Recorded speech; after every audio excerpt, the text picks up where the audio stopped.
அஸ்ஸலாமு அலைக்கும். Hello friends, எல்லாரும் எப்படி இருக்கீங்க? Come to taste my foot.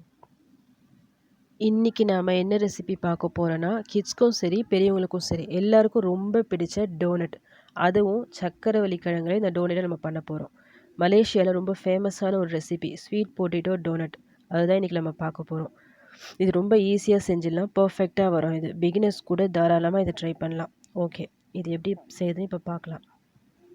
இன்றைக்கி நான் 1/2 கிலோ அளவுக்கு சர்க்கரைவள்ளி கிழங்கு எடுத்திருக்கேன். இந்த மாதிரி கொஞ்சம் சின்ன சின்ன பீஸாக கட் பண்ணி நல்லா பாயில் பண்ணி எடுத்துக்கலாம்.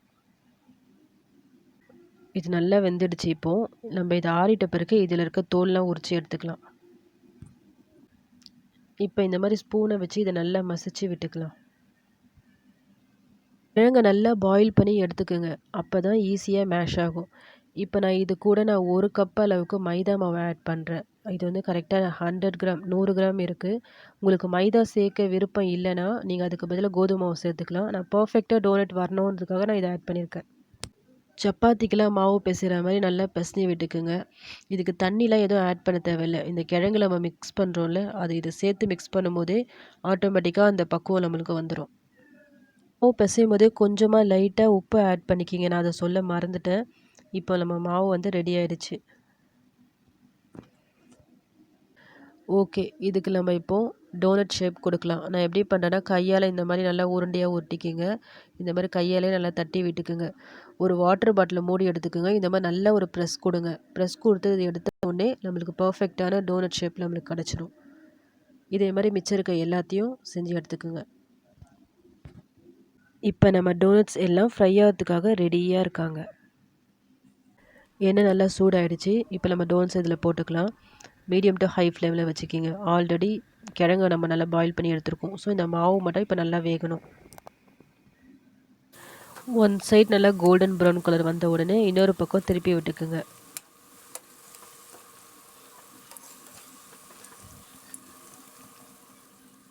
ரெண்டு சைடும் நல்லா ஃப்ரை ஆகிடுச்சு. இப்போ நம்ம தனியாக எடுத்துடலாம் டோனட்ஸை.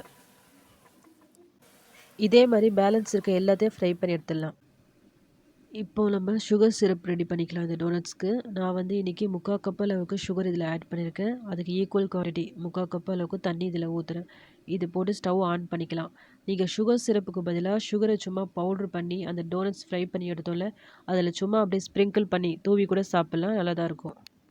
இந்த சுகர் சிரப் நல்லா பாயில் ஆகிட்டு அந்த ஒரு கம்பி பதம் சொல்லுவாங்கள்ல, அந்த வந்த உடனே இந்த மாதிரி நல்ல பபிள்ஸ் வரணும். அந்த பபிள்ஸ் வர டைமில் இந்த மாதிரி ஒரு டோனட்ஸ் இதில் நம்ம ஆட் பண்ணிக்கலாம். இதில் இந்த சுகர் சிரப்பில் ஒரு 5 மினிட்ஸ் இது அப்படியே இருக்கட்டும். 5 மினிட்ஸ் கழித்து மற்றதெல்லாம் திருப்பி விட்டுக்குங்க.